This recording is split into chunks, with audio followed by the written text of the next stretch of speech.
نماز کو تاخیر ہونے کی صورت میں اذان کا حکم یہ ہے کہ اگر اس مسجد کے علاوہ اور کوئی مساجد نہیں ہیں جہاں اذان ہوتی ہو،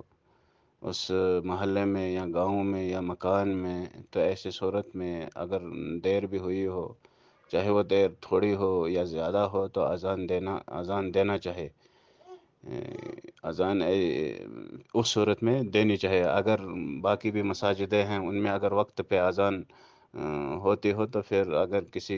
محلے میں یا کسی دوسری مسجد میں اذان نہیں ہوئی تب تک جو ہے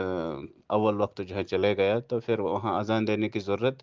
نہیں ہے۔ اصل یہ ہے کہ اذان جو ہے اول وقت میں دینی چاہیے، بعد میں نہیں دینی چاہیے۔ لیکن اگر کبھی کبھار ایسا مسئلہ پیش آتا ہے کہ نماز میں ہی تاخیر ہوئی،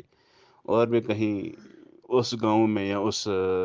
محلے میں، اس شہر میں باقی مساجد نہیں ہیں جہاں اذان ہوتی ہو، تو پھر اس صورت میں وہاں اذان دے سکتے ہیں، اس میں کوئی حرج نہیں ہے انشاءاللہ، واللہ تعالی عالم۔